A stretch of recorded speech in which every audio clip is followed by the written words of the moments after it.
আজ আমরা সপ্তম শ্রেণীর ইতিহাস বিষয়ের দ্বিতীয় পর্যায়ক্রমিক মূল্যায়নের যে সিলেবাস আছে সেই চতুর্থ অধ্যায় দিল্লি সুলতানি সম্বন্ধে আলোচনা করব। তো তোমরা এই যে দেখতে পাচ্ছ বোর্ডেতে লেখা আছে দিল্লি সুলতানি। এর সময়কালটা ছিল 1206 থেকে 1526 পর্যন্ত, এই সময় দিল্লি সুলতানি। আর তার নিচে লেখা আছে তুর্কো আফগান শাসন। তুর্কো মানে তুর্কি অর্থাৎ তুরস্কের, আর আফগান মানে আফগানিস্তানের। এই তুর্কি মুসলমান এবং আফগান মুসলমানরা ভারতবর্ষকে শাসন করেছিল 1206 থেকে 1526। তো আমরা রাজা শুনেছি, সম্রাট শুনেছি, এ আবার সুলতান কীভাবে এলো? সুলতান একটা কথা যার অর্থ হচ্ছে শাসক। কেন?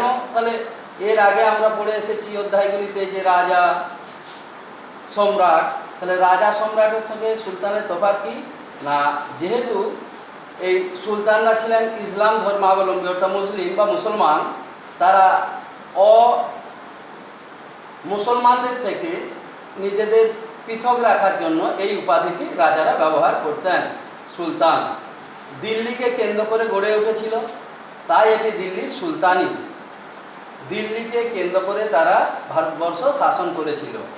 এই বংশে এই যে সুলতানি শাসন, এখানে অনেকগুলি রাজবংশ এসেছে বা সুলতানের বংশ এসেছে। এই যে দেখতে পাচ্ছ মামেলুক বংশ বা দাস বংশ, যার সময়কাল ছিল 1206 থেকে 1290।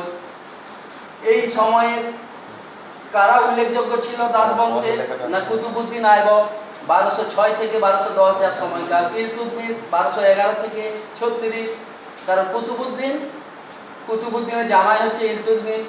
ইলতুৎমিশ তার নিজের কন্যাকে বসিয়ে গিয়েছিল, নিজের রাজিয়া কন্যা সুলতান রাজিয়া।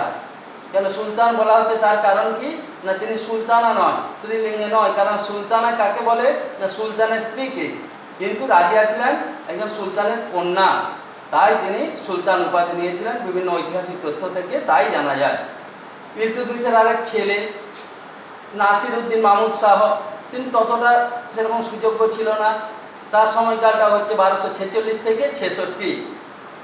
নাসিরউদ্দিনের যে শ্বশুর মশাই অর্থাৎ ইলতুৎমিশের যে বিয়াই মশাই, সে গিয়াসউদ্দিন বলবন সুদক্ষ শাসক ছিলেন। উনি নাসিরউদ্দিনের পর ক্ষমতা দখল করেন।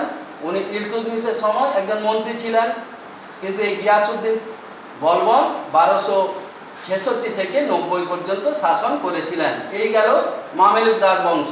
তাহলে এখান থেকে তোমাদেরকে পড়তে হবে যে দিল্লি সুলতানি কে কবে পত্তন করেন। তখন তোমাদেরকে উত্তর দিতে হবে কুতুবউদ্দিন আইবক 1206 খ্রিস্টাব্দে।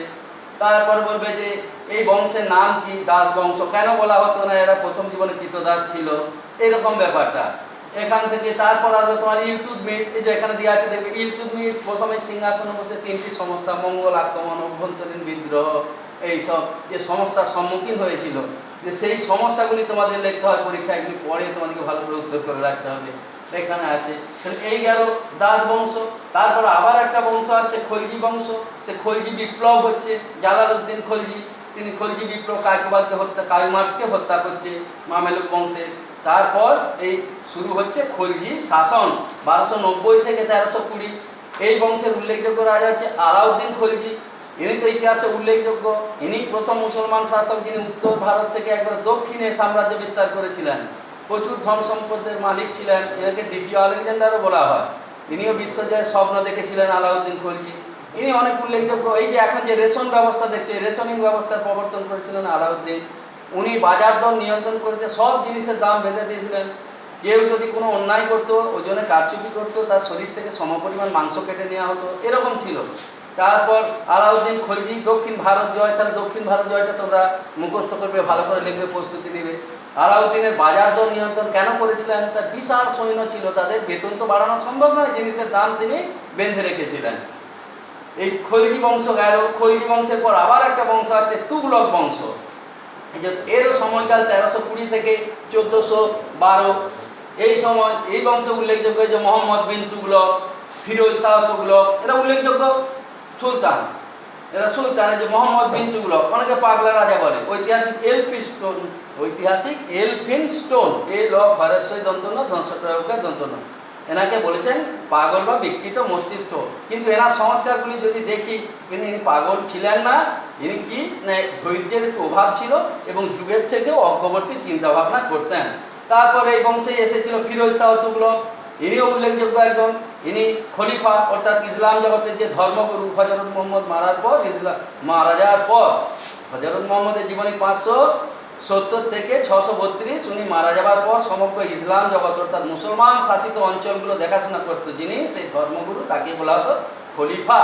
এবং সেই মুসলমান শাসিত রাজ্যগুলি সারা পৃথিবীর মধ্যে সেইটিকে বলা হচ্ছে খিলাফত। তাহলে খলিফা হচ্ছে শাসক বা একজন প্রতিনিধি ইসলাম জগতের ধর্মগুরু, আর খিলাফত হচ্ছে সাম্রাজ্য।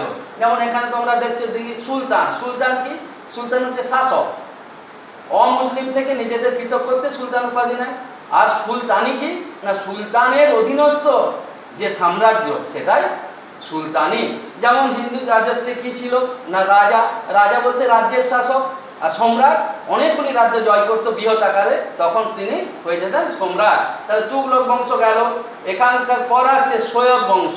এই সৈয়দ বংশের খিজির খান, ইনি নিজেকে কোনো উপাধি নেননি অর্থাৎ সুলতান টুলতান, কারণ ইনি মনে করতেন বা ইতিহাসে বলা হয় যে ইনি ছিলেন হযরত মুহাম্মদের বংশধর। ইনি অনেক কাজ করে গেছেন ইতিহাসে। এই রাজত্ব ছিল 1414 থেকে 21। এরপর আসছে লোদি বংশ। এখান থেকে আফগান আসছে, ওই যে লেখা আছে তুর্ক আর আফগান। এরপর এতদূর পর্যন্ত তুর্কি মুসলমানরা চালিয়ে এসেছে। এরপর আফগান মুসলমান, আফগানিস্তানের মুসলিম, এরা সব ভারতবর্ষে তখন প্রভাব বিস্তার করেছে। এই বংশ উল্লেখযোগ্য বহলুল লোদি, সিকান্দার লোদি, ইব্রাহিম লোদি। এই ইব্রাহিম লোদি হচ্ছে শেষ। এই ইব্রাহিম লোদিকে শেষ করে দিচ্ছে কে না আবার ভারতের বাইরে থেকে আসা আরেকটি মুসলমান শাসক, তিনি হচ্ছে বাবর। সেই মোগল বংশ, মঙ্গল বা মোগল 1526-এ পানিপথের প্রথম যুদ্ধে তিনি কি করছে না ওই পানিপথের প্রান্তরে দিল্লির কাছে যুদ্ধে হারিয়ে দিচ্ছে। পানিপথের প্রথম যুদ্ধ, ইব্রাহিম লোদি মারা যাচ্ছে। ভারতবর্ষে এক নতুন শাসন শুরু হচ্ছে, সেটা হচ্ছে কি না মুঘল শাসন। মুং বা মঙ্গল, মঙ্গল থেকে মোগল এসছে। মুং নির্ভীক, সাহসী ছিল তারা। এই গেল ব্যাপার। এইখান থেকে তোমাদের মোটামুটি এই প্রশ্নগুলো তোমাদেরকে ভালো করে দেখবে, করে রাখতে হবে। বইয়ে সব আছে তোমাদের ইতিহাসে, চতুর্থ অধ্যায়টা একটু ভালো করে পড়বে। এই যে ইলতুৎমিশ যখন সিংহাসনে বসেছিল, কারণ যেহেতু কুতুবুদ্দিনের পর তিনি, কুতুবুদ্দিন তার পিতা নয়, তিনি জামাই, সবাই মেনে নিতে পারেনি। হ্যাঁ, তা সেই সময় তিনি খলিফা, ওই যে বাগদাদের খলিফার কাছে তিনি টাকা পয়সা ধন দৌলত এইসব পাঠালো, যে খলিফার থেকে অনুমোদন নিয়েছিল। তারপরে হচ্ছে দুবার অনুমোদন নিয়েছিল যে ফিরোজ শাহ তুগলক। মোহাম্মদ বিন তুগলক একটু ধর্মনিরপেক্ষ ছিলেন, তাই তিনি ওই সব উপাধি টুপাধি প্রথম নিতেন না বা ওনার মুদ্রাতে কোনো কিছু ছাপতেন না, কিন্তু পরে বিদ্রোহ হয় আবার করেছিলেন। এখানে আলাউদ্দিন খলজির মঙ্গল আক্রমণ, ওই যে মঙ্গলরা চিঙ্গিজ খাঁ ছিল, চিঙ্গিজ খাঁ ভারতকে বারবার আক্রমণ করতো। ভারতে সেই সময় তাদের আক্রমণ প্রতিরোধের জন্য আমাদের এখানে ইলতুৎমিশ প্রথম জীবনে তিনি নিরপেক্ষভাবে ছিলেন, প্রতিরোধ করেছিলেন বুদ্ধি দিয়ে। তারপর এসেছিল এই যে বলবন, সুযোগ্য মন্ত্রী ছিলেন, বিরাট সাহসী, ইনি প্রতিরোধ করেছিলেন। সীমান্ত ভারতের উত্তর পশ্চিম সীমান্তে তিনি দুর্গ নির্মাণ করেছিলেন। এখানে গেল। এখানে তোমার হচ্ছে কি না এই যে দেখো যে খলজি বংশ, আলাউদ্দিন খলজি বিরাটভাবে মঙ্গলদের প্রতিরোধ করেছিল, তাই ভারতবর্ষ রক্ষা পেয়েছিল। যখন মারা যাচ্ছে চিঙ্গিজ খাঁ, তারপর মঙ্গলরা নিজেরা দুর্বল হয়ে পড়ছে, রাজ্য যে মধ্য এশিয়ার দিকে চলে যাচ্ছে, ভারতে তোমাদের আর সেরকম নজর দিতে পারছে না। আর এই সুলতানি যুগে আরেকটা ব্যবস্থা ছিল কি না ইকতা, ভূমি ব্যবস্থা। যেমন জমিদারি ব্যবস্থা বলি, সেরকম একটা ইকতা ব্যবস্থা, ভূমি বন্দোবস্ত। এর উপর নির্ভর করেই চলতো। এখান থেকে ইকতা অর্থাৎ জমি থেকে টাকা আসতো, এটাই ছিল তখনকার দিনের শাসন, সেই ইকতা। এই ইকতা যে শুধু ভারতে ছিল তা নয়, সুলতানি যুগের আগে বিভিন্ন দেশে, ইরানে ছিল অন্য নামে, পারস্যে ছিল, তারই একটা রূপ ইকতা ব্যবস্থা। এগুলি তোমাদেরকে ভালোভাবে করতে হবে। এবার সংক্ষিপ্ত প্রশ্ন তো তোমাদের আছে, বিভিন্ন কে কবে সুলতানি শাসন প্রতিষ্ঠা করার দেওয়া আছে, তারপর সম্রাট কাকে বলে, রাজা কাকে বলে, এই সব ছোট ছোট প্রশ্নগুলি তোমাদের করতে হচ্ছে। আজকে তোমাদের এইটুকু আলোচনা রইল। একটু ভালোভাবে থাকবে, সাবধানে থাকবে, বাইরে বেরোবে না, পড়াশোনা করবে।